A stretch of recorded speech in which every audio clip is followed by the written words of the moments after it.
நான் அனிதா, தென்காசியிலிருந்து வந்திருக்கேன். Founder of TMA foods and co-founder of கோகோசோன்.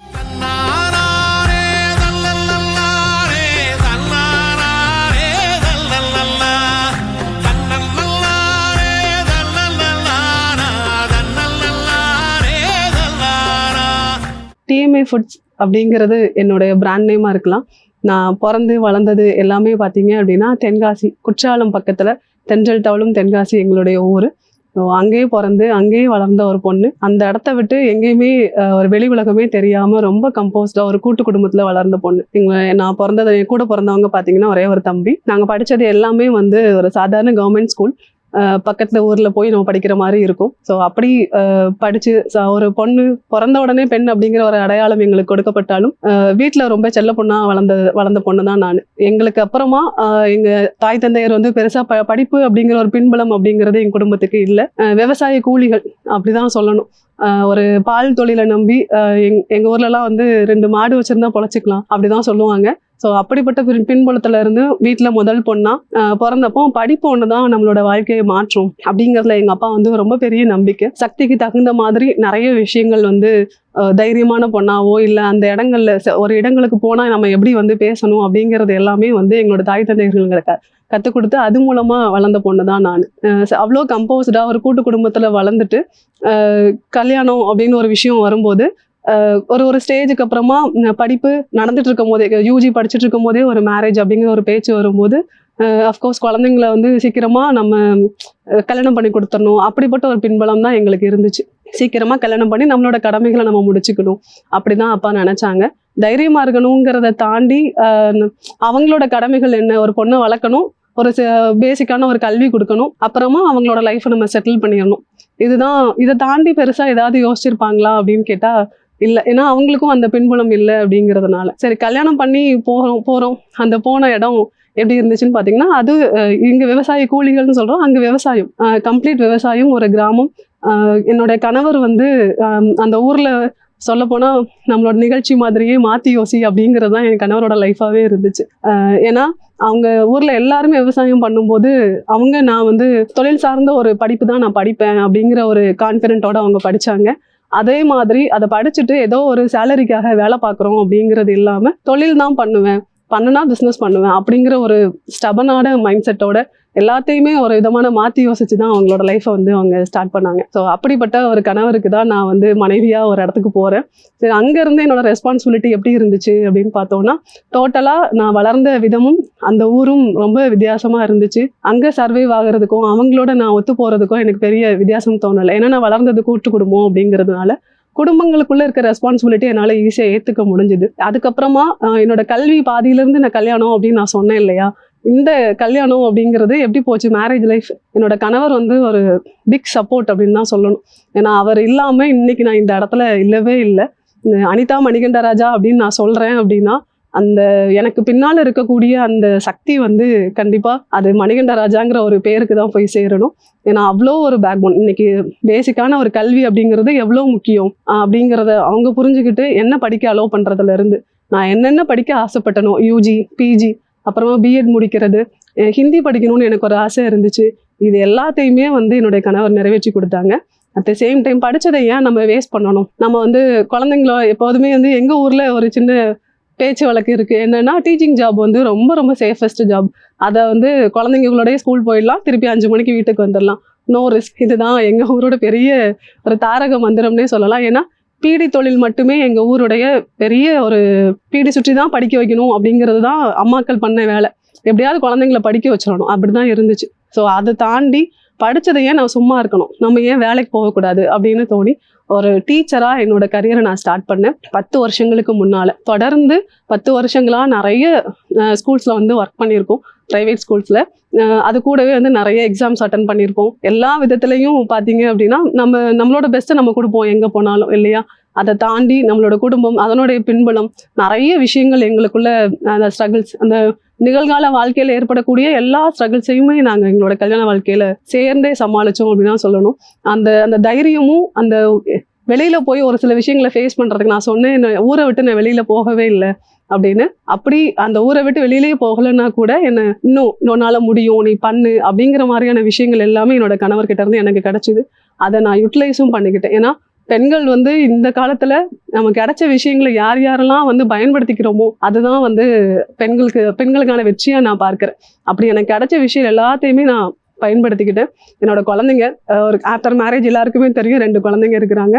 So குழந்தைங்க அப்படின்னு பார்க்கும்போது ஒரு விவசாய பின்புலத்துல இருந்து நான் வெளில அப்புறமா என்னோட குழந்தைங்களை நான் வளர்க்குறேன் அப்படிங்கிறப்போ ஒரு குடும்பத்தோட முதல் தலைமுறை பட்டதாரி அப்படிங்கிற ஒரு இதுலதான் நானும் என் கணவரும் வந்தோம்.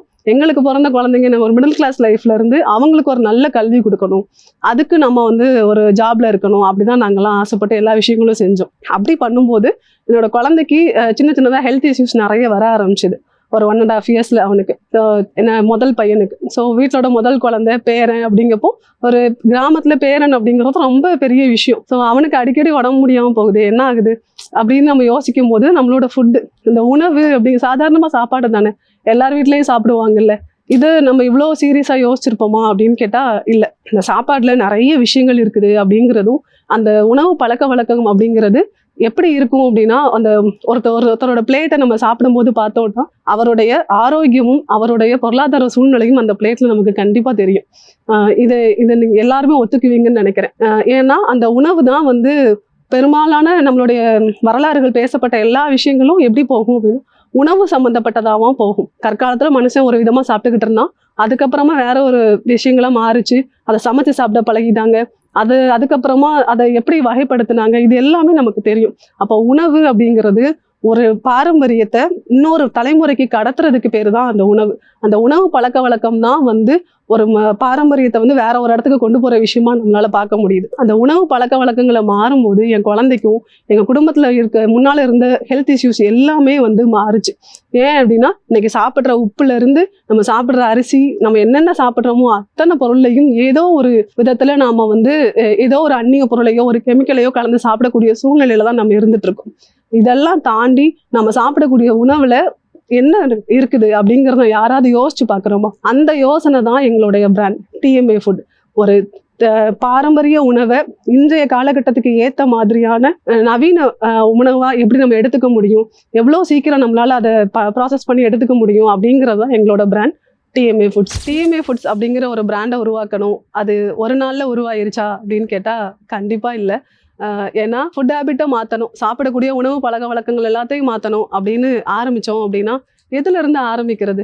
ஏன்னா அப்படி மாறினாதான் குழந்தையோட உடம்பு சரியா இருக்கும், அப்போதான் நீங்கள் உங்களோட அடுத்த குழந்தைங்க நல்லா வளர்க்க முடியும் அப்படின்லாம் எனக்கு டாக்டர் அட்வைஸ் கொடுக்கும்போது நான் இதை எங்கேருந்து ஆரம்பிக்கிறது அப்படின்னு யோசிச்சா, சாப்பாடுக்கு போடுற உப்புல இருந்து தாளிக்கிறதுக்கு வைக்கிற ஆயில்ல இருந்து எல்லாத்தையுமே நம்ம மாற்றணுமா? அப்படி மாற்றுறதா இருந்தால் நம்ம மாற்றுறதை எங்கே போய் தேடுறது அப்படின்னு கேட்டால் இது ஒரு பெரிய விஷயமாவே தோணலை. ஏன் அப்படின்னு நான் சொல்கிறேன்னா, ஏன்னா நான் கல்யாணம் பண்ணி போன இடம் பார்த்தீங்க அப்படின்னா நல்ல விவசாய பின்புலம். நமக்கு தேவையான காய்கறிகள்லேருந்து எண்ணெயிலேருந்து அரிசி வீட்டில் பாயில் பண்ணி அவங்களே தான் குத்தி தான் சாப்பிடும், கை குத்தல் அரிசி தான் சாப்பிட்றது. அப்போது அந்த பழக்க வழக்கங்களை நம்ம கரெக்டாக ஃபாலோ பண்ணோம் அப்படின்னாலே நோய் இல்லாமல் இருக்கலாம் அப்படிங்கிறது தான். அந்த ஒரே ஒரு டேக்லைனை வச்சு தான் என்னோட அந்த டிஎம்ஏ ஃபுட்ஸுக்கான பயணம் ஆரம்பிச்சுது அப்படின்னு சொல்லலாம். அப்படி நாங்கள் கொஞ்சம் கொஞ்சமாக எங்களுடைய உணவு பழக்க வழக்கங்களை மாற்றிக்கிட்டே இருந்தப்போ என் குழந்தைக்கு டான்சில் ப்ராப்ளம் இருந்துச்சு, அது கொஞ்சம் கொஞ்சமாக க்யூர் ஆச்சு. சர்ஜரி பண்ணணும்னு சொன்ன இடத்துல இல்லை சர்ஜரி அது தேவையில்லை அப்படிங்கிற மாதிரியான வார்த்தைகள் டாக்டர்கிட்ட இருந்து கேட்க முடிஞ்சிச்சு. எங்களுக்கு இருந்த ஹெல்த் இஷ்யூஸும் கண்டிப்பாக அது கொஞ்சம் கொஞ்சமாக குறைஞ்சிக்கிட்டே வந்துச்சு. ஸோ இதை தான் நான் என்ன பண்ணேன் அப்படின்னா என்னோட பிஸ்னஸாக எடுத்துகிட்டு வரணும் அப்படின்னு ஆசைப்பட்டோம். சரி, டீச்சராக இருந்தீங்க, பிஸ்னஸ் பண்ணுறேன்னு சொல்கிறீங்க, ரெண்டுக்கும் என்ன கனெக்ட் இருக்குது அப்படின்னு யோசிச்சிங்க அப்படின்னா, ஏன்னா குழந்தைங்க அப்படின்னு பார்க்கும்போது எனக்கு பிறந்தது 2 குழந்தைங்களா இருக்கலாம், பட் ஒரு டீச்சராக இருக்கும்போது என் கிளாஸில் இருக்கிற அத்தனை பேருமே ஒரு 30 ஸ்டூடெண்ட் இருக்கிறாங்கன்னா அவங்களும் என்னோட குழந்தைங்களா தான் இருப்பாங்க. அவங்களோட மத்தியான ஃபுட் லஞ்ச் எல்லாமே நாங்கள் கொடுப்போம். இப்படி கொடுக்கும்போது அவங்க டிஃபன் பாக்ஸ் ஓப்பன் பண்ணி பார்த்தா ஒன்று கர்ட் ரைஸ், ஒரு பொட்டேட்டோ ஃப்ரை இந்த மாதிரி தான் இருக்கும், இல்லை 2 மினிட்ஸில் ஏதோ ஒரு செஞ்சு கொடுக்கக்கூடிய ஒரு துரித உணவாக இருக்கும். நம்மளோட பெரும்பாலான சாப்பாடு பார்த்திங்கன்னா அரிசி சார்ந்த உணவாக தான் இருக்கும். அதையே செஞ்சு கொடுக்க முடியாத அளவுக்கு டைம் இல்லாமல் நமக்கு போகுதா அப்படி பார்த்தோம் அப்படின்னா நம்ம என்னென்ன இடங்கள்ல லேக் ஆகுறோம். என் பசங்களுக்கு எப்படி இருந்துச்சோ அந்த மாதிரியான ஹெல்த் இஷ்யூஸ் என்னோட ஸ்டூடெண்ட்ஸ்க்கும் இருந்துச்சு. அப்போது பாடத்தை மட்டுமே சொல்லிக் கொடுக்கறது ஒரு ஆசிரியருடைய வேலையா? அடுத்த தலைமுறையை ரொம்ப ஆரோக்கியமாகவும் எடுத்துட்டு போறதும் தான் ஒரு ஒரு ஆசிரியரோட பணியா நான் பார்த்தேன். அந்த இளம் தாய்மார்களுக்கு நான் என்னென்ன விஷயங்கள் ஃபாலோ பண்ணணும் அதையும் சொல்ல வேண்டிய பொறுப்பை நான் எடுத்துக்கிட்டேன். அந்த பொறுப்பு தான் டிஎம்ஏ ஃபுட்ஸ். இது பாரம்பரிய உணவு முறைகளை நாம எப்படி இந்த நவீன காலத்துக்கு ஏற்ற மாதிரி மற்றவங்களுக்கு கொடுக்க முடியும். சரி, பாரம்பரிய அரிசி சாப்பிடுங்க, சிறுதானியங்கள் சாப்பிடுங்க, இதெல்லாம் பண்ணுங்க அப்படின்னு சொல்லும்போது சரின்னு கேட்டுப்பாங்க. ஆனா அதை செய்ய ஆரம்பிக்கும் போது அவங்களுக்கு இருந்த ப்ராக்டிக்கல் டிஃபிகல்ட்டிஸ், அதுதான் எங்களோட பிராண்ட். ஏன்னா ஒரு பாரம்பரிய அரிசியை பார்த்தீங்கன்னா நைட்டே ஊற வைக்கணும், சமைக்கிறதுக்கு ரொம்ப டைம் எடுக்குது. இதெல்லாம் நம்ம யோசிச்சு பார்த்தோம் அப்படின்னா அதை சமைக்கிறதே நம்ம விட்டுருவோம். அதே மாதிரி தான் சிறுதானியங்களை சமைக்கிறதும் ஒரு சில முறைப்படி நம்ம சமைக்கணும் அப்படின்னு நமக்கு தெரியும். ஒன்று ஊற வைக்கணும், கொஞ்சம் ஃபர்மெண்ட் பண்ணி அதில் இருக்கக்கூடிய ஆன்டி நியூட்ரியன்ஸ் எல்லாத்தையும் எடுத்துட்டு அப்புறமா அதில் இருக்கக்கூடிய நல்ல நியூட்ரியன்ஸை நம்மளால எடுத்துக்க முடியும். அப்போ இந்த ப்ராசஸ்லாம் பண்ணுறதுக்கு தாய்மார்களோ இல்லை ஒர்க்கிங் பீப்புளோ வந்து ரொம்ப கஷ்டப்படுறாங்க. அவங்களோட அந்த பெயின் பாயிண்ட்டை தான் நாங்கள் வந்து இங்கே சொல்யூஷனாக கொடுக்குறோம் டிஎம்ஏ ஃபுட்ஸ்லேருந்து.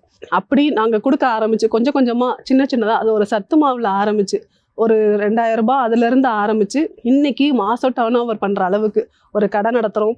தமிழ்நாடு முழுக்க எங்களோட பொருட்களை நாங்கள் வந்து அனுப்புகிறோம். தமிழ்நாடையும் தாண்டி சில இடங்களுக்கு அனுப்புகிறோம். இதெல்லாமே பண்ணுறதுக்கான தைரியம் வந்து எங்கேருந்து வந்துச்சு அப்படின்னா நம்மளோட பாரம்பரிய உணவு பொருட்கள் மேலே இருந்த நம்பிக்கையில். சரி, உணவு மட்டும்தான் விஷயமா? இதை தாண்டி வேற என்னென்ன விஷயங்கள்ல நம்ம வந்து லேக் ஆகிறோம்? வெளியில போகும்போதே வந்து பார்த்தீங்கன்னா அழகழகா சூப்பராக லைட்டிங்லாம் போட்டு நிறைய கடைகள் திறந்து வச்சிருக்கிறாங்க. அதில் இருக்கிற ஜூஸோ எதுல இருந்து வந்துச்சு, எப்படி அதை தயாரிக்கிறாங்க, அதனுடைய மூலப்பொருள் என்னவா இருக்கும், இப்படிலாம் யாராவது யோசிச்சு அதை வாங்கி கொடுக்குறோமா? இல்லை, பார்க்கறதுக்கு அழகா இருக்கு, டேஸ்டா இருக்கு, ரொம்ப ஸ்வீட்டா இருக்கு, இப்படி பார்க்கறதெல்லாம் குழந்தைங்களுக்கு நம்ம வாங்கி கொடுக்குறோம். அதோட பின்புலம் என்ன அப்படிங்கிறத யோசிக்கிறோமானா இல்லை. உணவை தாண்டி நம்மளோட பெவரேஜஸ், சரி, நம்மளோட பாரம்பரிய பெவரேஜஸ் என்னவா இருக்கும்? இளநீர். இந்த இளநீரை எப்படி வந்து மதிப்பு கூட்ட முடியும்? ஆகச்சிறந்த எல்லா விதமான நோய்களுக்கும், வயிறு சம்பந்தமான எல்லா நோய்களுக்கும் ஒரே ஒரு அருமருந்து என்னன்னு பார்த்தீங்கன்னா தேங்காய் பால், அப்புறம் இளநீர். ஏன் இதை நான் ரொம்ப ஹைலைட் பண்ணி சொல்கிறேன் அப்படின்னா, எங்களோட ஊர் தென்காசி, கேரளாவை ரொம்ப ஒட்டிய ஒரு பகுதி. அங்கே வந்து பார்த்தீங்க அப்படின்னா நிறைய தென்னை மரங்கள் இருக்கும்.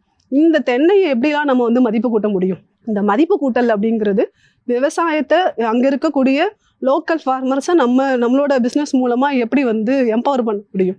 இதை தான் நாங்கள் செய்யணும்னு நினச்சோம். அப்படி உருவானது தான் கோகோசோன். கோகோசோன் அப்படிங்கிறது என்னன்னு பார்த்தீங்கன்னா, நம்மளோட தேங்காய் சாதாரணமாக தேங்காய் அப்படின்னு நீங்கள் நினைக்கிறீங்க. ஏன்னா ரொம்ப ரோட் சைட்லலாம் நமக்கு ரொம்ப ஈஸியாக கிடைக்கக்கூடிய ஒரு இளநீர், 50 ரூபாய் கொடுத்தா ஒரு இளநீர் கிடைக்கும். அதுலேருந்து என்ன கிடைக்கும் அப்படின்னு பார்த்தீங்கன்னா, தாய்ப்பாலில் மட்டுமே இருக்கக்கூடிய லாரிக் ஆசிட் அப்படிங்கக்கூடியது தேங்காய் பாலில் மட்டும்தான் நமக்கு கிடைக்கும். இளநீரில் இருக்கக்கூடிய தண்ணீர் வந்து அவ்வளோ நியூட்ரியனான ஒரு விஷயம். இது எல்லாம் நம்மளோட பாரம்பரியத்தில் நம்ம மறந்துட்டு அப்படியே நம்ம என்ன பண்ணுறோம்னா, இப்போ கிடைக்கக்கூடிய ஒரு சுகரிஷான சில விஷயங்களுக்கு நம்ம அப்படியே மூவ் ஆன் ஆகிட்டு போயிட்டே இருக்கோம். நம்ம மூவ் ஆன் ஆகிறோம் அப்படிங்கிறத தாண்டி நம்மளோட அடுத்த தலைமுறைக்கும் இதை நம்ம கடத்துறோம். ஸ்வீட்டுனா அது வந்து ஒரு ஏதோ என்ன சொல்றது, ஸ்வீட்டு ஒரு சுகரா நமக்கு ஒரு விஷயம் வேணும், இனிப்பா ஒரு விஷயம் வேணும் அப்படிங்கிற இனிப்பு அப்படிங்கிறதே நம்ம வந்து சாக்லேட் அப்படிங்கிற ஒரு இதுக்கு போயிட்டோம். கேக் அப்படிங்கிற விஷயங்களுக்கு போகிறோம். அதை தாண்டி நிறைய வந்து பாட்டில்டு ட்ரிங்க் உள்ள போகிறோம். ஆனால் நமக்கு இயற்கையாகவே கிடைக்கக்கூடிய பனைக்கருப்பட்டி பற்றியோ இல்லை அங்கேருந்து கிடைக்கக்கூடிய தேங்காவோ அதோட இளநீரோ இதை பற்றி யாருமே யோசிக்கிறதே இல்லை. ஏன்? அதனால தான் வந்து இன்னைக்கு தேங்காய் அப்படிங்கிறது ரொம்ப மலிவாக கிடைக்கக்கூடிய ஒரு விஷயம். தேங்காயோட விலை ஏறுது அப்படிங்கிறத நம்ம பேசுகிறோம். இத்தனை வருஷமாக அதுலேருந்து கிடைக்கக்கூடிய எதெல்லாம் நம்ம மிஸ் பண்ணியிருக்கோம் அப்படின்னு பார்த்தீங்கன்னா, இன்னைக்கு தேங்காவிலேருந்து அதில் கிடைக்கக்கூடிய ஹஸ்க்குன்னு நான் சொல்கிறேன், தேங்காய் உரிக்கும் போது கிடைக்கக்கூடிய நார்லேருந்து அதனுடைய ஓடு வரைக்கும் எல்லாத்தையும் நம்மளால மதிப்பு கூட்ட முடியும். அப்படிப்பட்ட ஒரு விஷயத்தை தான் நம்ம கோகோசோன்ல எடுத்துட்டு வரணும் அப்படின்னு நாங்கள் ஆசைப்பட்டோம். அதுக்குன்னு ஒரு பிரத்யேகமான ஒரு ஷாப், ஒரு கடன் ஒன்று ஓப்பன் பண்ணோம். அதுல பாத்தீங்க அப்படின்னா தேங்காய் பால்ல நம்ம என்னென்ன விதமான மதிப்பு கூட்டல்கள் பண்ணலாம், அதுல என்னென்ன விஷயங்கள் பண்ணலாம் அப்படிங்கிறத நம்ம நிறைய R&D பண்ணி 1 வருஷமா அதுக்கான வேலைப்பாடுகள்லாம் நடந்து அதை நம்ம இப்போ திறக்கிற ஸ்டேஜ்ல இருக்கோம்.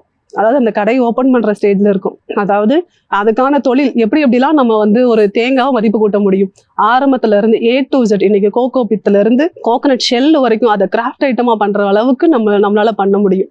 இன்னும் சொல்ல போனா மலிவா கிடைக்கக்கூடிய, உங்களை சுத்தி கிடைக்கக்கூடிய ஒரு விஷயத்த உங்களால எப்படி மதிப்பு கூட்ட முடியும்? உங்களுடைய ரீஜியன்ல உங்களுடைய மண்ணில் விளையக்கூடிய சாதாரணமா கிடைக்கக்கூடிய பொருளை எதெல்லாம் பண்ண முடியும் அப்படிங்கிறத யோசிக்கிறது தான் தொழில் அப்படின்னு நான் நினைக்கிறேன், பிஸ்னஸ்ன்னு நான் நினைக்கிறேன். அப்படி இது வரைக்கும் உங்களோட ரீஜியன்ல நீங்க எந்த மாவட்டமா இருந்தாலும் சரி, அந்த மாவட்டத்துல அந்த மண்ணுல என்ன விளையுது அதை அந்த பொருளா எந்த விலைக்கு வாங்குறாங்க, அது மதிப்பு கூட்டினா என்ன விலைக்கு வாங்குறாங்க அப்படிங்கறத நீங்க கொஞ்சம் யோசிச்சு பாத்தீங்கன்னா நம்மளோட மண்ணோட வளத்தை நம்ம எப்படி பயன்படுத்தணும், அதை எப்படி நம்மளோட பொருளாதாரமா மாத்தணும் அப்படிங்கிறது உங்களுக்கு கண்டிப்பா புரிய வரும்னு நினைக்கிறேன். சரி, இதெல்லாம் ஐடியா ஸ்டேஜ்ல இருக்கு. இதை நான் எப்படி ஒரு பிசினஸா கன்வெர்ட் பண்ணி எடுத்துட்டு போக முடியும், எப்படி தமிழ்நாடு லெவலுக்கோ இல்லை உலக அளவுக்கு எடுத்துட்டு போக முடியும் அப்படின்னு பார்த்தோம்னா, டிஜிட்டல் அப்படிங்கிறது இப்போ எல்லா இதுலையும் ஒரு ஃபோன் ஒன்று கையில இருந்துச்சுன்னா நம்மளால எங்க வேணாலும் போக முடியும், எதை வேணாலும் பார்க்க முடியும். பார்த்த உடனே அந்த நிமிஷத்துல அதை நமக்கு சொந்தமானதான் ஆக்கிக்க முடியும், ஆர்டர் போட்டு வாங்கிக்க முடியும் இல்லையா? அப்படி அதை நாங்கள் என்ன பண்றோம் அப்படின்னு பார்த்தீங்கன்னா, டிஎம்ஏ ஃபுட்ஸோட ப்ராடக்டா இருக்கட்டும், இல்லை கோகோசோன விஷயமா இருக்கட்டும், இது என்ன பண்றோம் அப்படின்னா அதை நாங்கள் ஒரு ஆப் மூலமா கிரியேட் பண்ணிட்டு ஆப்ல இருந்து எல்லாரும் வாங்கக்கூடிய அளவுக்கு M2C அப்படிங்கிறது டிஎம்ஏ ஃபுட்ஸோட ப்ராடக்ட்ஸ். அதே மாதிரி என்ன போலவே இன்னும் பெண் தொழில் முனைவோர்கள் பண்ணக்கூடிய நிறைய பொருட்களை நம்மளோட ஆப்ல சேல் பண்றதுக்கு எல்லாருமே அந்த ப்ராடக்ட் லிஸ்ட் பண்ணியிருக்கிறாங்க. இதுவும் பிளே ஸ்டோர்ல இன்னுமே அவைலபிள் இருக்கு.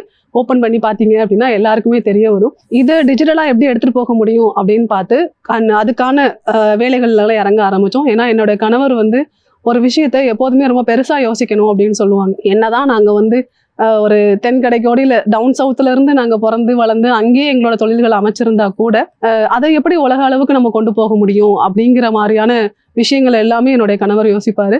அவங்க கொண்டு வந்த அந்த டிஜிட்டலா நம்ம எப்படி எடுத்துட்டு போக முடியும் அப்படிங்கறது, ஒரு ஆப்புக்காக நம்ம இவ்வளவு ஸ்பெண்ட் பண்ணணுமா, நம்ம ஏன் இருக்கிறத வச்சு ஏதாவது பண்ணிட்டு போக வேண்டியதானே அப்படிங்கிற ஒரு எண்ணம் அவங்களுக்கு இருக்கவே இருக்காது. எப்போதுமே நமக்கு கிடைச்ச ஒரு விஷயத்த அதை எல்லாருக்கும் பயன்படுத்துற மாதிரி நல்லதை கொடுக்கணும் அப்படிங்கிறது தான் அவங்களோட எண்ணமா இருக்கும். ஏன்னா நம்மளோட விவசாயிகள் எல்லாருமே அதுதான். நம்ம இன்னைக்கு சாப்பிட்ற ஒரு சாப்பாடுமே அவங்க நமக்கு கொடுக்கணும்னு நினைச்ச ஒரே ஒரு விஷயம் தான் இன்னைக்கு நம்ம கையில கரெக்டா சாப்பாடு எடுக்கும்போது நம்ம நினைச்சு பார்க்கணும். அப்படிப்பட்ட ஒரு பின்புலத்துல விவசாயியோட மகனா இருந்து அவங்க எவ்வளவு யோசிக்கலன்னா எப்படி, அல்லது அவங்களோட பின்புலம் எனக்கு இருக்கும் போது நானும் அதை யோசிக்கலன்னா எப்படி, இப்படிதான் எங்களோட பிசினஸ் வளர்ந்து வந்துகிட்டே இருந்துச்சு.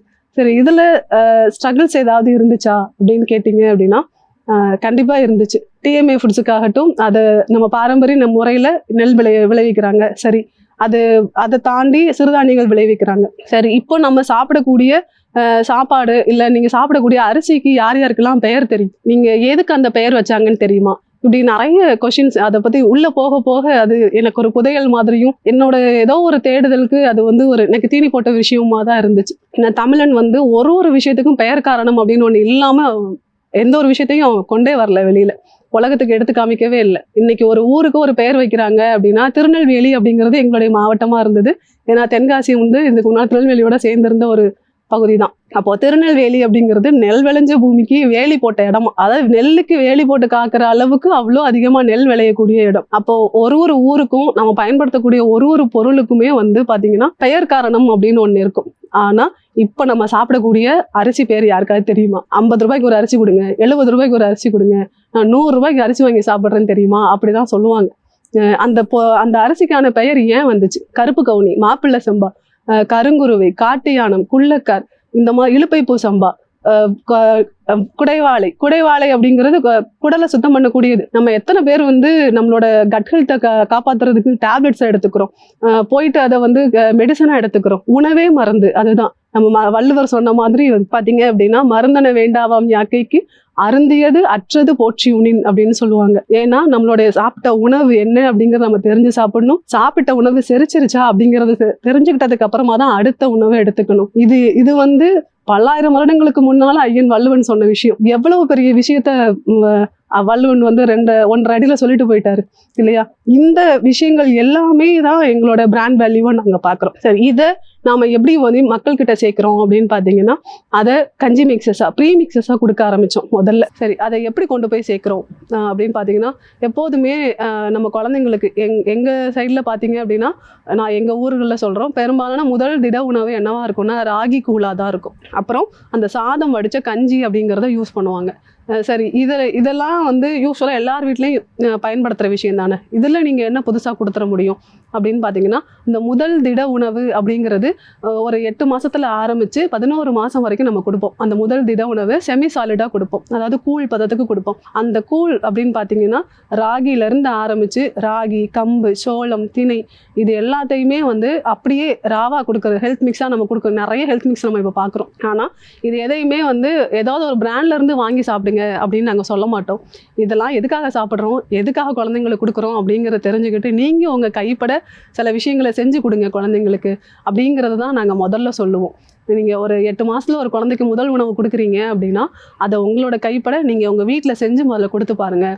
அதில் எந்த சிறுதானியம் உங்களுடைய குழந்தைக்கு உடம்புக்கு வந்து ஒத்து வருதுன்னு பாருங்கள். முதல்ல எந்த ஒரு சிறுதானியங்களையும் மொத்தமாக சேர்த்து நான் வந்து 32 பொருள் இல்லை 58 பொருள் ஒன்றா சேர்த்து நான் வந்து கொடுக்க போகிறேன் என் குழந்தைக்கு அப்படின்னு நம்ம இறங்கவே கூடாது. சிறுதானியங்களை வந்து படிப்படியாக இன்ட்ரடியூஸ் பண்ணணும். படிப்படியாக அப்படிங்கிறது எப்படி, முதல்ல ஒரு சிறுதானியத்தை நம்ம கொடுக்கணும். அதில் ஒரு வாரம் அதை நம்ம கொடுத்து பழகணும். அதுலேருந்து நமக்கு வேறு ஏதாவது நமக்கு நடக்குதா அப்படிங்கிறத பார்க்கணும். ஏன் இதை வந்து இவ்வளோ காம்ப்ளிகேட் பண்ணி நீங்கள் சொல்கிறீங்க? ஒரு சிறுதானியம்ங்கிறது நம்ம யூஸ்வலாக பாரம்பரியமாக சாப்பிட்றது தானே, இதுக்கு ஏன் நம்ம இவ்வளோ யோசிக்கணும் அப்படிங்கிற கேள்வி வரலாம். கண்டிப்பாக இது எல்லாத்தையுமே நம்ம பார்க்கணும். ஏன் அப்படின்னா கடந்த ஒரு தலைமுறைன்னு சொல்கிறது ஒரு 7 ஜெனரேஷன் நம்மளோட அப்பா அம்மா தாத்தா பாட்டி பூட்டன் பூட்டி ஓட்டன் ஓட்டி அப்படிலாம் சொல்லுவாங்க. அப்படி பறை வரைக்கும் போகும். அந்த ரெண்டும் சேர்ந்தது தான் நம்மளோட பரம்பரை. அந்த ஒரு தலைமுறைக்கு அப்புறம் அதுக்கு முன்னால் தான் வந்து சிறுதானியங்கள், நடுவில் கொஞ்ச காலங்கள் நம்ம சிறுதானியங்களையும் மறந்துட்டோம். நம்மளோட ஜீன்ல இருந்து எப்படி தாத்தாவோட குணம் வந்து இன்னைக்கு ஒரு பேரனுக்கு வரும்னு நம்ம சொல்கிறோமோ அதே மாதிரி தான் சிறுதானியங்களோட பதிவுகளை உங்களுடைய செல்லுக்குள்ளேயும் ஜீனுக்குள்ளேயும் முதல்ல நம்ம கொடுக்கணும். அதுக்காக தான் முதல்ல ஒரே ஒரு சிறுதானியத்தை எடுத்து அதை நம்மளோட உடம்புக்கும் நம்மள வீட்டில் உள்ளவங்களுக்கும் பழக்கப்படுத்திக்கணும். அப்படி நமக்கு பழக்கப்படுத்திட்டோம் அப்படின்னா அதை தொடர்ந்து ஒரு சிறுதானியமாக நம்ம இன்ட்ரடியூஸ் பண்ண முடியும். அரிசி வகைகள் அப்படிங்கிறதும் அதுவும் அதே மாதிரி தான். அப்படி சிறுதானியங்களையும் அரிசி வகைகளோட பதிவுகளை நம்மளோட உடம்புல நம்மளோட ஜீன்ல நம்ம கொடுத்துட்டோம் அப்படின்னா அது எந்த காலத்துலையும் என்ன பண்ணாது. இன்னைக்கு நீங்கள் உங்கள் குழந்தைக்கு தான் நான் செஞ்சு கொடுக்குறேன் அப்படின்னு நீங்கள் நினச்சிங்கன்னா இல்லவே இல்லை. அடுத்து வரக்கூடிய உங்களுடைய குழந்தைக்கும் அது போய் சேரும். நீங்கள் கொடுக்கக்கூடிய சிறுதானியமும் பாரம்பரிய உணவும். இந்த உணவு வகைகள் வந்து நம்ம என்ன பண்ணணும், கொஞ்சம் ப்ரீமிக்ஸஸாக கொடுக்க ஆரம்பித்தோம். முதல்ல இப்போ கருப்பு கவுனி இருக்குது அப்படின்னா கருப்பு கவுனி கூட வேறு எந்த சிறுதானியத்தை நம்மளால் சேர்க்க முடியும், வேறு எந்த பெருந்தானியங்களை நம்மளால் சேர்க்க முடியும். தானியங்கள் நான் சொல்கிறது பச்சை பயிராக இருக்கட்டும், இல்லை முளைக்கட்டின ராகி திணை சோளம், இது எதெல்லாம் நம்ம கம்பைன் பண்ணி சாப்பிட முடியும் அப்படிங்கிறத நான் முறையாக அதுக்கான கிளாஸஸ்லாம் போய் கற்றுக்கிட்டு தான் நம்ம என்ன பண்ணுறோம்னா ப்ரீமிக்ஸஸாக ரெடி பண்ணுறோம். சரி, இந்த ப்ரீமிக்ஸஸாக ரெடி பண்ணுறதை தாண்டி இன்றைக்கி பாரம்பரிய அரிசி வகைகள்லாம் பார்த்தீங்கன்னா முதல் நாள் இரவே வந்து ஊற வச்சு அப்போ தான் மறுநாள் அதை வேகிறதுக்கே 1 மணி நேரம் டைம் எடுக்குது மேடம், இதெல்லாம் நாங்கள் எப்படி சமைச்சு சாப்பிட்றது அப்படின்லாம் அவங்க நிறைய பேர் அப்படி கேட்டிருக்கிறாங்க. அப்படி கேட்கும்போது நாங்கள் அவங்களுக்கு அடுத்த ஸ்டெப் இதை நம்ம எப்படி ஈஸியாக கொடுக்க முடியும். கிச்சடி சாப்பிட்றாங்க, ஏதோ ஒரு விஷயம் வீட்டில் சமைக்கிறாங்கன்னா 1 மணி நேரத்துலேருந்து 1.5 மணி நேரத்துக்குள்ளே அவங்களுக்கு காலை டிஃபனும் முடியணும், அதே நேரம் லஞ்சும் முடிக்கணும். இதுதான் வந்து ஒர்க்கிங் பீப்புளோட ஒரு மேஜர் ரெக்யர்மெண்ட்டாக இருந்துச்சு எங்களுக்கு. அதை நாம் எப்படி ஃபுல்ஃபில் பண்ண போகிறோம் அப்படிங்கிறது தான் நாங்கள் மக்களோட பெயின் பாயிண்ட்டாக எடுத்துகிட்டு அதுக்கு சொல்யூஷன் தேடணும். ஸோ அப்போ நாங்கள் என்ன பண்ணுறோம் அப்படின்னு பார்த்தீங்கன்னா ஒரு கழுவுறது, காய வைக்கிறது, ஊற வைக்கிறது, இந்த பார்ட்டெலாம் நாம் எடுத்துக்கலாம். இதெல்லாம் நம்மளோட ரெஸ்பான்சிபிலிட்டியாக எடுத்துக்கலாம். அப்படி எடுத்துக்கிட்டு நாங்கள் என்ன பண்ணுவோம்னா அதை சிறுதானியங்களை ரவையாகவும் பாரம்பரிய அரிசி வகைகளை ரவை பதத்துக்கும் கொடுக்க ஆரம்பித்தோம்.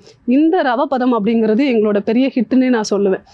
ஏன்னா அரிசியோட நொய் அப்படிங்கிறது ரொம்ப பாரம்பரியமாக நம்மளோட வழக்கத்தில் இருந்த விஷயம். அதை நாங்கள் பாரம்பரிய அரிசியோட ரவை பதத்துக்கு கொடுக்குறோம். அப்படிங்கிறப்போ நாங்கள் என்ன பண்ணுவோம்னா முதல் நாள் இரவே அதை ஊற வைப்போம், கழுவி காய வச்சுட்டு மிஷினில் கொடுத்து அதை என்ன பண்ணுவோம்னா ரவை பதத்துக்கு மாற்றிடுவோம்.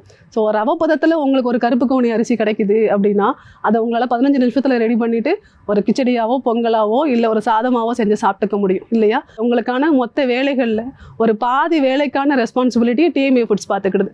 ஸோ இதுதான் வந்து நாங்கள் எடுத்துக்கிட்ட அந்த பெயின் பாயிண்ட்டுக்கான சொல்யூஷன். இதுதான் எங்களோட ஹிட் பாயிண்ட்டாக நாங்கள் பார்க்குறோம். அதே மாதிரி தென்காசியை ஒட்டி பார்த்தீங்க அப்படின்னா நிறைய மலைவளம் நிறைஞ்ச ஊர் எங்களோட ஊர். அங்கே இருக்கக்கூடிய சாதாரணமாக நீங்கள் தெருவில் நடந்தால் கூட அங்கே வந்து நிறைய மூலிகைகளை பார்க்க முடியும். துளசி ஆகட்டும், கண்டங்கத்திரி, கீழாநெல்லி, இது எல்லாமே வந்து சாலையோரத்தில் வீட்டு ஓரத்தில் சும்மா அங்கே வந்து முளைச்சிருக்கும். அப்போ கிடைக்கக்கூடிய எல்லா விதமான பொக்கிஷமான விஷயங்களையும் நம்மளால் என்ன பண்ண முடியும், மதிப்பு கூட்ட முடியும். இதை உலகறிய செய்ய முடியும்.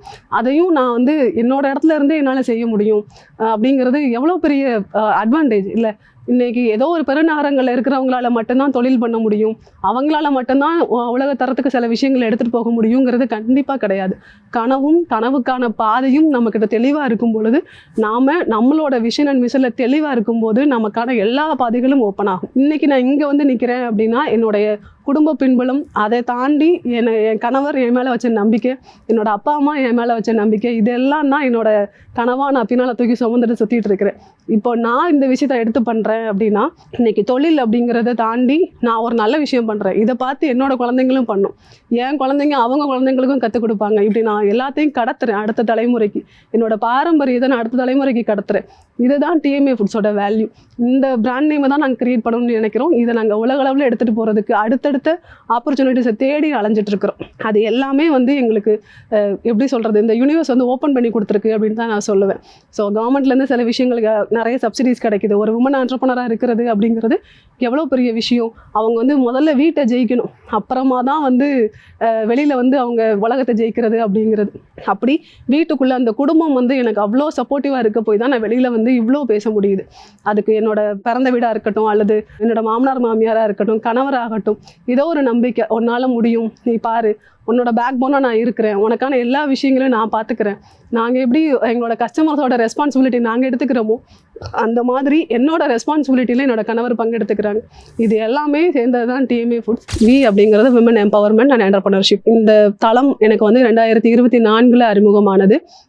ஏன்னா ஒரு மிகப்பெரிய கனவுகளோட தமிழ்நாட்டோட கடைக்கோடியில் இருந்துட்டு எங்கேயோ ஒரு ஃபேஸ்புக் ஒரு செய்தி அந்த விளம்பரத்தை பார்த்து நான் கான்டாக்ட் பண்ணிட்டு உள்ளே வரும்போது, அந்த பிளாட்ஃபார்ம்குள்ளே வரும்போது, அங்கே நான் யோசித்தேன், நம்ம எல்லாருமே வந்து என்னை சுற்றி இருக்கக்கூடிய எல்லா பெண்களும், எங்கள் ஊரில் இருக்கக்கூடிய எல்லா பெண்களும் ஏதோ ஒரு ஸ்கூலில் ஒர்க் பண்ணிட்டு இல்லை வீட்டில் குழந்தைங்கள பார்த்துட்டு அப்படி இருக்கும்போது ஒரு தொழில் அப்படின்னு ஒரு விஷயத்தில் இறங்குறோம் அப்படின்னா நம்ம மட்டும் தனியாக இருக்கிறோமா அப்படிங்கிற ஒரு எண்ணம் எனக்குள்ளே இருந்துக்கிட்டே இருந்துச்சு.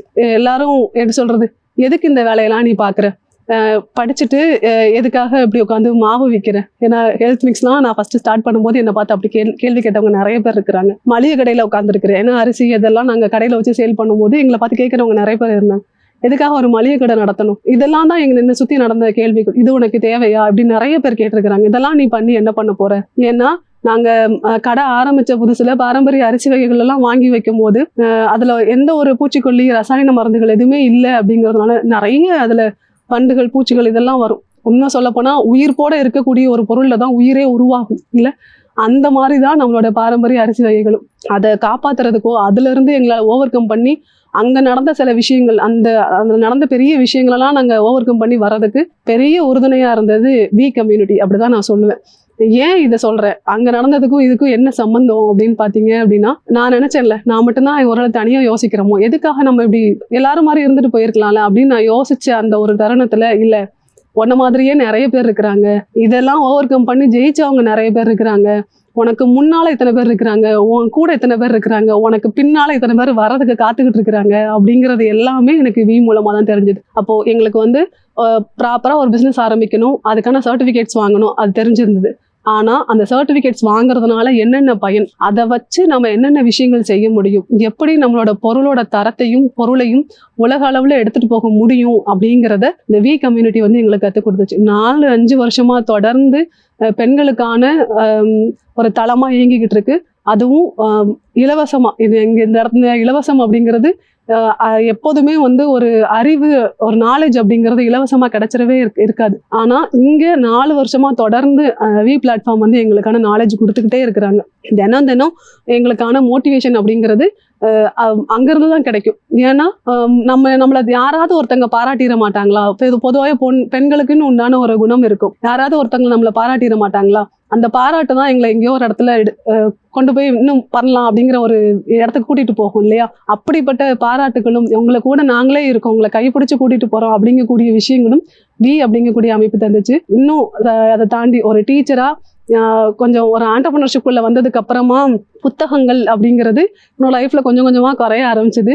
ஆனா இந்த புத்தக வாசிப்பு அப்படிங்கிறது, பள்ளி படிப்பு, அதை தாண்டி நிறைய எழுத்தாளர்களுடைய படைப்புகளை படிக்கிறதுக்கான வாய்ப்பும் எனக்கு இங்கே கிடைச்சிது. அந்த புத்தகங்கள் தான் என்னை மெருகேற்றிக்கிட்டு இருக்குன்னே சொல்லலாம். வாரம் ஒரு புக்கை பற்றி பேசுறது, அதை எக்ஸ்பிளைன் பண்ணுறது, இது எல்லாமே வீர நடக்கும். ஏன்னா ஒரு புத்தக வாசிப்புக்கும் ஒரு பிஸ்னஸ் ஓனருக்கும் என்ன சம்மந்தம் அப்படின்னு பார்த்தீங்க அப்படின்னா, ஒரு படைப்பாற்றலை நான் பொதுவாகவே பிஸ்னஸ் ஓனர்ஸ் அப்படின்னு சொல்கிறவங்க எப்போதுமே ஒரு படைப்பாளிகளா கிரியேட்டிவ் மைண்டோட இருப்பாங்க இல்லையா? அவங்களோட கிரியேட்டிவ் மைண்ட் மாதிரியே தான் எழுத்தாளர்களும். அந்த எழுத்தாளர்கள் அப்படிங்கிறது அவங்களுடைய எழுத்துக்கள் ஒரு ஒரு மனுஷனுடைய வாழ்நாள் அனுபவம் தான் ஒரு எழுத்து அப்படின்னு சொல்லுவோம். நாங்கள் வந்து புக்கை வாங்கி படிக்கிறதுங்கிறத தாண்டி அந்த புத்தகத்துக்கான அச்சுக்கூலியை கொடுத்துட்டு புத்தகத்தை படிச்சுட்டு இருக்கோம். அந்த புத்தகத்துலேருந்து கிடைக்கக்கூடிய அறிவு அது என்ன எந்த அளவுக்கு எடுத்துகிட்டு போயிருக்கு அப்படின்னு பார்த்தீங்கன்னா, என்னோட பார்வையை இன்னும் விசாலமாக்கியிருக்கு, என்னோட நோக்கத்தை இன்னும் ஆழமாக்கியிருக்கு அப்படின்னு தான் சொல்லுவோம். எவ்வளோ பெரிய விஷயம் இல்லை. ஒரு சாதாரணமா இன்னைக்கு நான் கடை நடத்துறேன், அதுல இருந்து ஏதோ ஒரு வருமானம் வருது, அதை வச்சு நான் வாழ்ந்துட்டு போறதை தாண்டி என்னால இந்த சமூகத்துக்கு என்ன கொடுக்க முடியும் அப்படிங்கிற அளவுக்கு என்னை யோசிக்க வச்சது இந்த கம்யூனிட்டி தான். ஏன்னா இந்த கம்யூனிட்டி அறிமுகப்படுத்தினதும் என்னுடைய கணவர் தான். எல்லா கிரெடிட்ஸும் அவருக்கே சொல்றேன் அப்படின்னு யோசிக்கிறது தானே உண்மை. அதுதானே. ஏன்னா இன்னைக்கு நான் இங்க நிக்கிறேன்னா என்னோட பின்புலத்துல அவரும் அவருடைய சப்போர்ட்டும் இல்லை அப்படின்னா கண்டிப்பா இல்லவே இல்லை. என்னுடைய அப்பா எந்த அளவுக்கு என்னைய ஒரு சமூகத்துல ஒரு பொண்ணா வளர்க்கறதுக்கு அவங்களோட திறன் எல்லாத்தையும் கொடுத்தாங்களோ அதே அளவுக்கான இதை வந்து இப்ப எனக்கும் கொடுக்குறாங்க, என் குழந்தைங்களுக்கும் கொடுக்குறாங்க. அவங்கள ஒரு இடத்துல பெருமைப்படுத்த வேண்டிய இடத்துல நான் இருக்கேன் அப்படின்னு நான் நினைக்கிறேன். ஸோ இதுதான் வந்து வீக்கும் எங்க டிஎம்ஏ ஃபுட்ஸுக்குமான சம்பந்தம். இதை தாண்டி நாம வேற என்னென்ன விஷயங்கள் செய்ய முடியும் அப்படிங்கிறத மூலமா ஒண்ணு நமக்கு தெரிஞ்ச விஷயங்களை இன்னொருத்தங்களுக்கு சொல்லலாம். எப்போதுமே வந்து இறைக்கிற கேணி தான் ஊறும் அப்படின்னு சொல்லுவாங்க இல்லையா? அந்த மாதிரி தான் அறிவை கொடுக்கவோ அப்பதான் நமக்கு வந்து நமக்கான விஷயங்கள் நமக்குள்ளன்னு தோணிக்கிட்டே இருக்கும். ஒரு கிரியேட்டிவ் மைண்டை என்னைக்குமே தூங்க விடாம அதை வந்து அதுக்கு தீனி போட்டுக்கிட்டே இருக்கணும். திரும்ப திரும்ப திரும்ப நான் உனக்குள்ள நீ இதை செய்யலாம், உன்னால முடியும், ஒரு தூங்கும் போது கூட நீ நாளைக்கு இதை செஞ்சுட்டா நல்லா இருக்கும் அப்படிங்கிற ஒரு மோட்டிவேஷன் வந்து கொடுத்துக்கிட்டே இருக்கணும். அந்த பிஸ்னஸ் ஓனர் வந்து டே டு டேட்டு அப்டேட் ஆகிட்டே இருக்கணும். ஒரு நாளும் அவங்களோட ஒரு முன்னேற்றமா நம்ம பார்க்கணும். அப்படிப்பட்ட முன்னேற்ற பாதையில தான் இந்த டிஎம்ஏ ஃபுட்ஸ் போயிட்டு இருக்கு. அடுத்ததா அந்த கோகோ ஜோனை தாண்டி கோகோ ஜோன் அப்படிங்கிறது ஒரு பாரம்பரிய விஷயத்த மாடர்ன் வேர்ல்டுக்கு நம்மளால எப்படி எடுத்துட்டு வர முடியும், அதுக்கான பயிற்சியும் கொடுத்து அவங்க தொழில் அமைக்கிறதுக்கான விஷயங்களும் நமக்கு செஞ்சு கொடுத்துட்டு இருக்கோம். அப்போ ஆரம்பத்துல ஒரு இடத்துல தொழில் ஆரம்பிக்கிறதுக்கே ஸ்ட்ரகிள் ஆகி நின்ன ஒரு இடத்துல இருந்த பொண்ணு தான் நான். ஆனா இன்னைக்கு ஒரு 4-5 பேருக்கு இந்த தொழிலை நீங்க இப்படியெல்லாம் பண்ணலாம், இப்படியெல்லாம் மதிப்பு கூட்டலாம் அப்படின்னு சொல்லிக் கொடுக்கக்கூடிய அளவுக்கான இடத்துக்கு நம்ம வந்திருக்கோம் அப்படின்னா அதுதான் நான் முன்னேற்றமா பார்க்குறேன். இது ஏன் வந்து நான் செஞ்சதைங்க இவ்வளோ ஹைலைட் பண்ணி நான் பேசணும் அப்படின்னு பார்த்தோன்னா, இன்னைய சூழ்நிலைக்கு ஒரு கிராமத்துல இருந்து ஒரு பொண்ணா என்னால வெளியில வந்து இவ்வளவும் செய்ய முடியும் அப்படின்னா இது என்ன மாதிரி இருக்கக்கூடிய எல்லா பெண்களும் வெளியில வரணும். ஏன் பெண்கள் வெளியில வரணும், ஆண்கள் மட்டும் வளைச்சா போதாதா அப்படின்னு கேட்டா, இன்றைய காலகட்டத்துல ஒரு ஆண் மட்டுமே சம்பாதிச்சு இன்றைய விலைவாசி சமாளிக்க முடியுமான்னு கேட்டா கண்டிப்பா இல்லை. நமக்கு தெரிஞ்ச ஏதோ ஒரு விஷயத்த இன்னைக்கு ஒரு மஞ்சள் பொடியில கூட எவ்வளோ கெமிக்கல் இருக்குது, இதெல்லாம் நம்ம யோசிக்கிறோமா? இன்னைக்கு சுத்தி இருக்கிற வெறும் அந்த துளசி செடியில எவ்வளோ மருத்துவ குணம் இருக்குது, இதெல்லாம் நம்ம யோசிக்கிறோமா? இதெல்லாம் நம்மளால எப்படி வெளியில கொண்டு போக முடியும்? உங்களுடைய மண்ணில் விளைஞ்ச பொருளை எப்படி நீங்க வந்து உலக தரத்துக்கு எடுத்துட்டு போக முடியும்? இன்னைக்கு வேப்ப எண்ணெய்க்கோ பழைய சோறுக்கோ யாரோ ஒருத்தங்க போய் பேட்டன் ரைட் வாங்கி வைக்கிற அளவுக்கு தான் நாமெல்லாம் இருக்கிறோம். அப்போ நாம நம்மளுடைய பாரம்பரியத்தை இன்னும் மதிக்க கத்துக்கல. அப்படி நம்மளோட பாரம்பரியத்தை நம்ம காப்பாத்தி அடுத்த தலைமுறைக்கு கடத்தி இருந்தோம் அப்படின்னா நம்ம தமிழின மாதிரியான ஒரு முன்னேற்ற பாதையில இருந்த ஒரு சமூகத்தை நம்மளால பார்க்கவே முடியாது.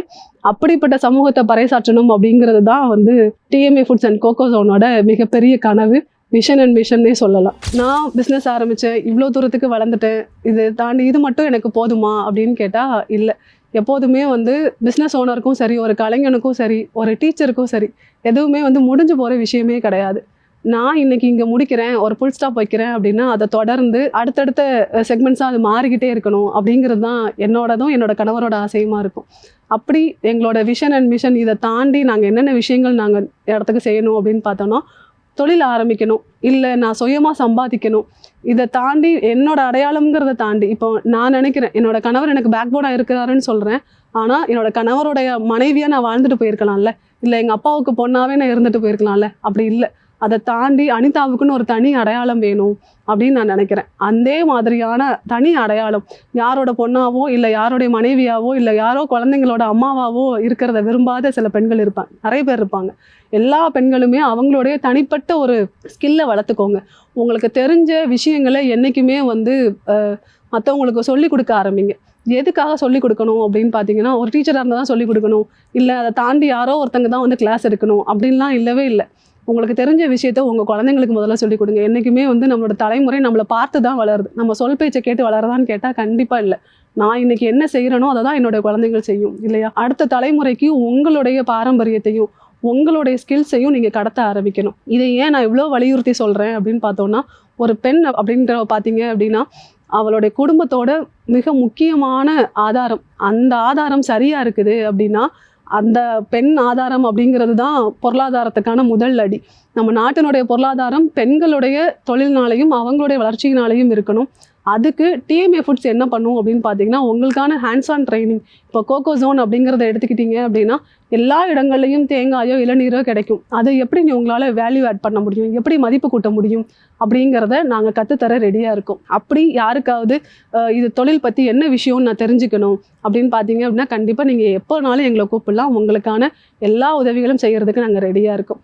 அதை தாண்டி இன்றைய சூழ்நிலைக்கு நான் யாருக்கு நன்றி சொல்லணும் அப்படின்னு பார்த்தா, மொத்தமாக இந்த உலகத்தில் நான் இந்த நிமிஷம் நின்று பேசுகிறதுக்கே இந்த யூனிவர்ஸ்க்கு நான் மிகப்பெரிய நன்றி சொல்லணும். ஏன்னா எனக்கு கிடைச்ச விஷயத்தை நான் அப்படியே அக்செப்ட் பண்ணிவிட்டு அதிலேருந்து நான் என்னோட தன்னிறைவை அடைஞ்சால் மட்டும்தான் இன்னொருத்தங்களுக்கு கொடுக்கவே முடியும் இல்லையா? அப்படி என்னை இந்த உலகத்துக்கு கொண்டு வந்த என்னோட அப்பா அம்மா, அதே நேரத்தில் அந்த அப்பா அம்மாவே பார்த்து வச்ச ஒரு கல்யாணம், அந்த கல்யாணத்துலேருந்து கிடைச்ச எனக்கு ஒரு உறவு, அது ஒரு அற்புதமான உறவு. அது என்னோட லைஃபையே ஒரு டேர்னிங் பாயிண்ட் அப்படின்னு தான் சொல்லணும். அப்படி ஒரு டேர்னிங் பாயிண்ட்டை கொடுத்த என்னுடைய கணவருக்கும், அப்படி ஒரு பையனை எனக்கு கொடுத்த அவங்களோட அப்பா அம்மாவுக்கும் நன்றி சொல்லணும்னு விரும்புகிறேன். அதே நேரத்தில் என்ன ஒரு பெண்ணாக வெளியில் வரும்போது எனக்கான ஒரு கம்யூனிட்டி இருக்குது, என்ன மாதிரியே நிறைய பேர் இருக்கிறாங்க. இன்றைக்கி நான் இந்த இடத்துல நின்று பேசுகிறேன் அப்படின்னா இந்த ஊருக்கு அங்கேருந்து தைரியமாக கிளம்பி வர்றதுக்கும் எனக்கு இங்கே ஒருத்தங்க இருக்கிறாங்கங்க ஒரு நம்பிக்கை கொடுத்ததும் இந்த வி கம்யூனிட்டி தான். அதுக்கு மிகப்பெரிய நன்றி சொல்லிக்கணும். அட் த சேம் டைம் கடைசியாக ஒரே ஒரு நேம் மென்ஷன் பண்ணுறேன் அப்படின்னா அது எங்கள் வியோட ஃபவுண்டர் மீனா அனில்குமார் மேம் அவங்க. ஏன்னா ஒரு பெண் என்பவள் இன்னொரு பெண்ணை உருவாக்கக்கூடிய சக்தியாக தான் பார்க்குறேன். அதே மாதிரி தான் நான் அவங்களையும் பார்க்குறேன்.